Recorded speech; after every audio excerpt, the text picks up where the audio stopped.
আসসালামু আলাইকুম রহমতুল্লাহি ওবরকাতুহু। সম্মানিত দর্শক, সাবেক প্রধানমন্ত্রী শেখ হাসিনা তিনি অতি সম্প্রতি দুটো জনসভাতে, কর্মী সভাতে, দেশের বাইরের কর্মী সভা কাম জনসভা, সেখানে কথা বলেছেন, অডিওতে কথা বলেছেন, ভিডিও কলে নয়।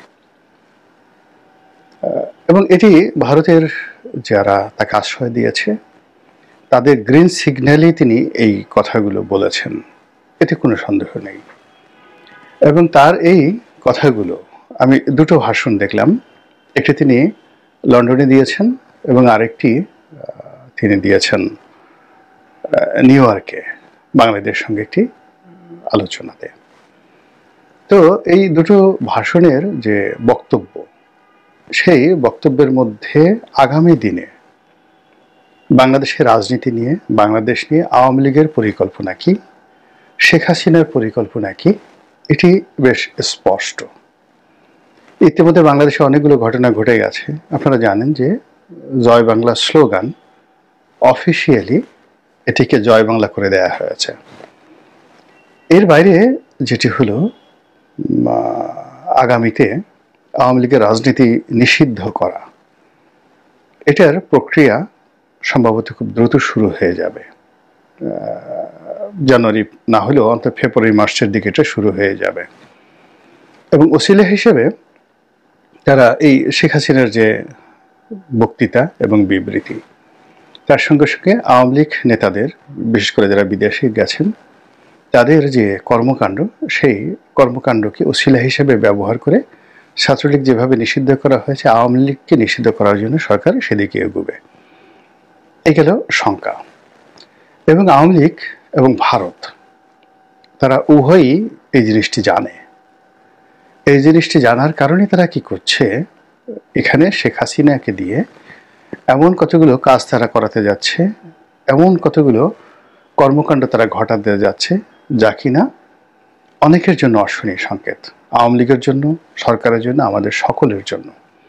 ব্যাপারটা হলো, আমাদের দেশের যে রাজনীতি, সে রাজনীতি একটা মানসিক রোগের মতো। এখানে যদি আপনি আওয়ামী লীগ করেন,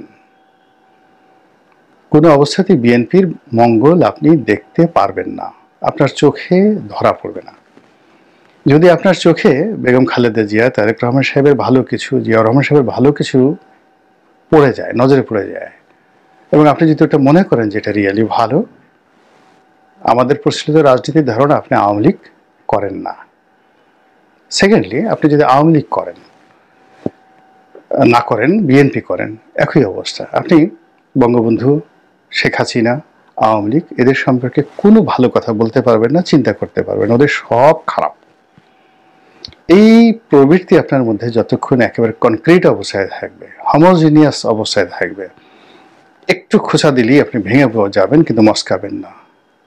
আপনাকে বলতে হবে যে আপনি জাতীয়তাবাদের ধারক এবং বাহক। জামাত যদি আপনাকে করতে হয়, অবশ্যই আপনাকে বলতে হবে যে ৭১ সনে আপনি ভুল করেননি, ভেবে দেখব। ২ নম্বর হলো যে জামাত যারা করে তাদের জান্নাতের টিকিট নিশ্চিত।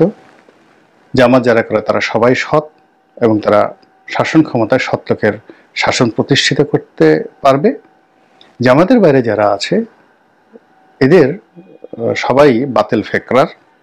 আর যে সকল প্রচলিত রাজনৈতিক দল আছে, বিএনপি, আওয়ামী লীগ, এগুলো আসলে আগামী দিনে থাকবে না।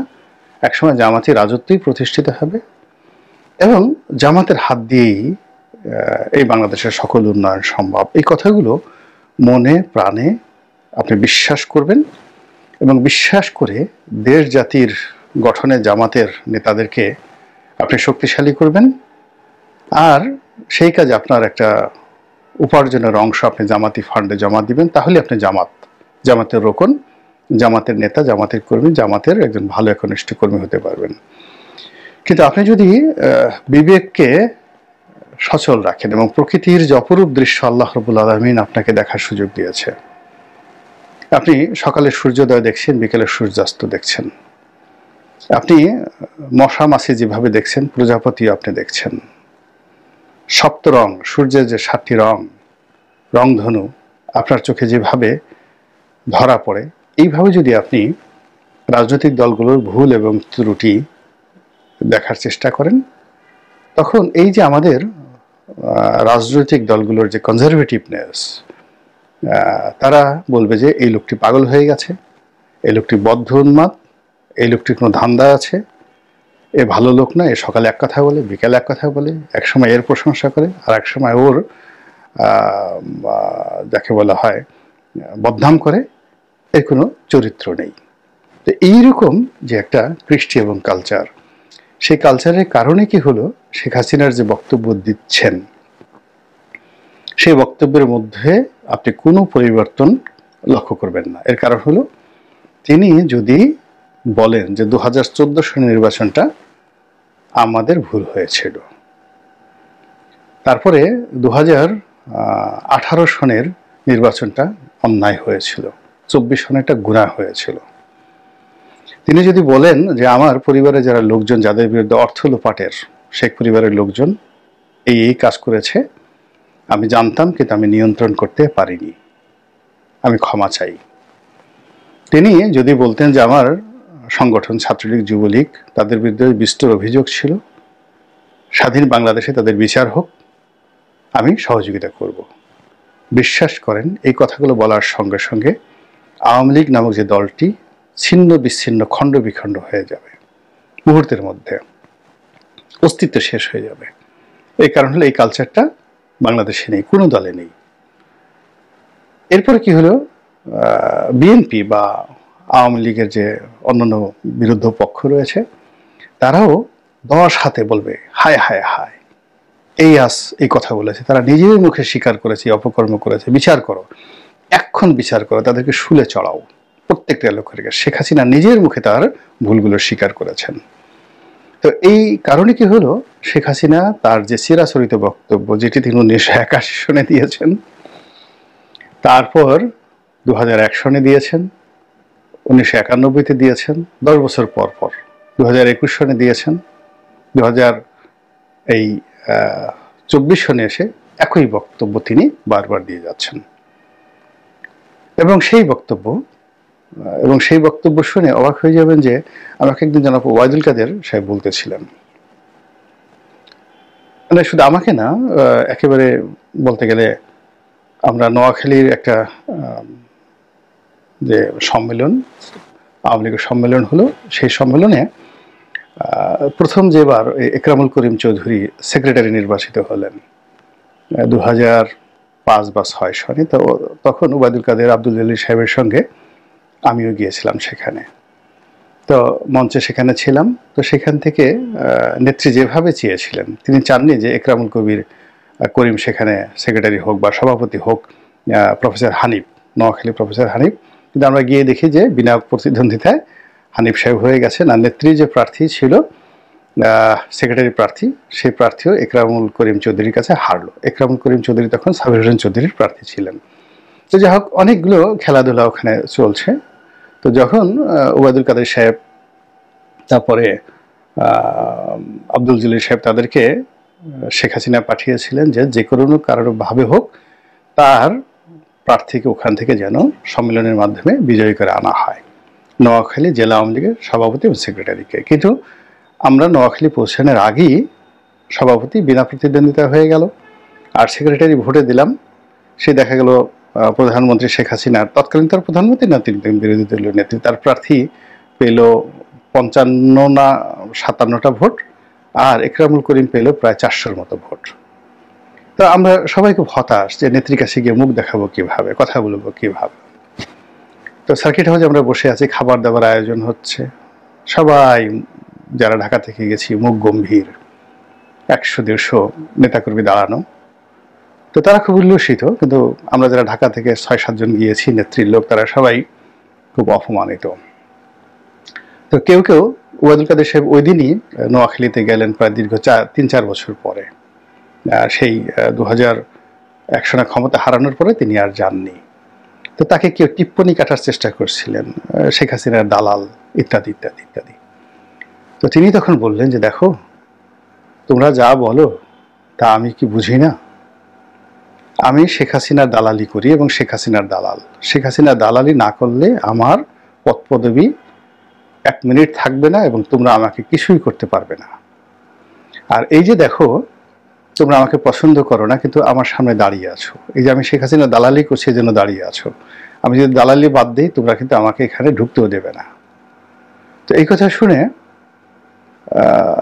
আব্দুল জলিল সাহেব বললেন, ও কাদের, দালালি কি তুমি একা করো নাকি? আমি কি কোনো অংশে কম দালালি করি? সব মানুষের সামনে। এরপরে ওয়াদুল কাদের সাহেব বললেন যে দেখো, রাজনীতির একটা ধরন আছে, এটা কালচার হয়ে গেছে। শেখ হাসিনার সঙ্গে যাই, তিনি সব জনসভাতে একই ভাষণ দেন, একই কথা বলেন, এবং এইগুলো শেখ হাসিনারও মুখস্থ, আমারও মুখস্থ, কিন্তু তারপরে আমাকে যেতে হয় এবং তারপরেও শেখ হাসিনাকে এই কথাগুলো বলতে হয়। এর কারণ হলো এটাই একটা ট্র্যাডিশন হয়ে গেছে রাজনীতির। 2004 বা 5 সনে নোয়াখালী সার্কিট হাউসে আমার এই ভিডিও যারা দেখছেন, খাবার টেবিলে আমি বসা, ওবায়দুল কাদের আমার এক পাশে বসা, আর এক পাশে আব্দুল জলিল সাহেব বসা ছিল।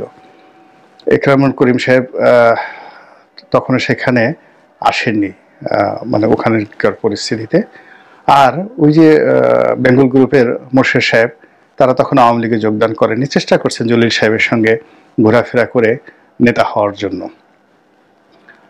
তো এইরকম ঘটনা নিজের চোখে দেখেছি। তো এই ট্র্যাডিশনের কারণেই শেখ হাসিনা কিন্তু ওই যে তার বাবাকে মারা হয়েছে, তার পরিবার কোনো অন্যায় করেনি, তিনি ভালো কাজ করেছেন এবং অনেক জিনিস তিনি নিজেও জানেন এগুলো বলা উচিত না, তারপরেও তিনি এই কথাগুলো কিন্তু বলে যাচ্ছেন। এটাই হলো তার রাজনীতির ডিটারমিনেশন, যে তিনি পরিবর্তন করতে চান না। 2 নম্বর হলো তিনি দলটাকে শেষ করতে চান না। 3 নম্বর হলো তিনি বাংলাদেশের রাজনীতিটা হাড়ে হাড়ে বুঝে গিয়েছেন। আপনি দেখুন, বিএনপি বলেন, জামাত বলেন, অন্যান্য যে বামপন্থী দলগুলো বলেন, কারোর কিন্তু ভাষা কোনো অবস্থাতেই গত 20, 25, 30 বছরে, 40 বছর একটু পরিবর্তন হয়নি। জীবনে কখনো এরশাদ সাহেবের কাছে একবারে শুনেছেন যে তার ভুল ছিল? কখনো বলেননি। এখন কি জিএম কাদের সাহেব বলছেন? অন্য কেউ বলছেন না। এটা আমাদের সমাজ আসলে মেনে নেয় না।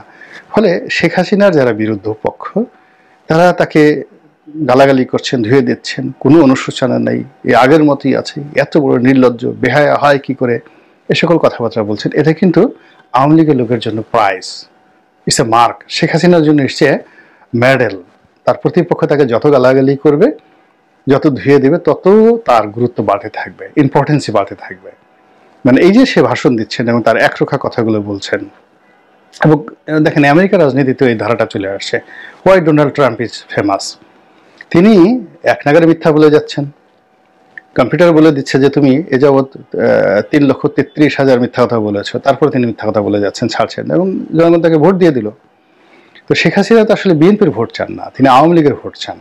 এবং আওয়ামী লীগের লোকগুলো এই কথাগুলোই তারা শুনতে চায়। তারা ভুল করেনি, তারা যা কিছু করেছে ঠিক করেছে, এবং তারা তাদের যে নেত্রী, তার হুমকি দেখতে চান, ধামকি দেখতে চান, তিনি বাংলাদেশে আসবেন এবং তাকে যারা ক্ষমতাচ্যুত করছে তাদের পিঠের চামড়া রাখবেন না, সবার নাম তালিকা করে রাখবে। এবং এই কথা বিএনপি বলেছে, যে সেই 2011-12 সনে বিএনপি বলেছে যে সবার নাম আমরা তালিকা করে রেখেছি এবং সবাইকে আমরা টু দি পয়েন্টে প্রতিশোধ নেব। এবং আপনি গিয়ে দেখেন টেকনাফ থেকে তেঁতুলিয়াতে বিএনপি এখন কি করছে, তোদের আওয়ামী লীগের লোকজন তালিকা করছে, এবং ওই তালিকা করার মধ্যে যে শেখ হাসিনা বলছে, গিয়ে দেখেন যে ওই গ্রামের যারা লোকজন সে বসে বসে তালিকা করছে, হ্যাঁ, আবার তালিকা করে ট্রাঙ্কের মধ্যে সে রেখে দিচ্ছে। এটাই বাংলাদেশের রাজনীতি। এবং সেই রাজনীতির মধ্যে যদি আপনি দেখেন, আতঙ্কিত হওয়ার কারণ হলো যে শেখ হাসিনার যে দৃঢ়তা ছিল, এমনকি 3-4 আগস্ট তিনি এখন প্রধানমন্ত্রী ছিলেন, পদবীতে ছিলেন, অথবা ধরেন জুলাই মাসে তার যে বক্তব্য ছিল, সেই বক্তব্যের চাইতে তিনি যখন দিল্লি থেকে যে হুমকি দিচ্ছেন, তার ঝাঁজ একটু কমে নেই, বরং তার ঝাঁজ বেড়ে গেছে। তাকে যারা খুব হিংসুটে মহিলা বলেন, প্রতিশোধ পরায়ণা বলেন, ভিনডিকটিভ বলেন, সেই শব্দগুলো আপনি যদি এখন বিশ্লেষণ করেন, দিল্লিতে গিয়ে এগুলো তারা আরও বেড়ে গেছে।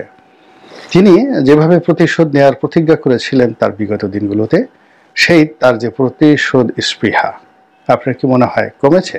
কমেনি, বরং বেড়েছে, এবং এই কারণেই এই রাজনীতির ময়দানে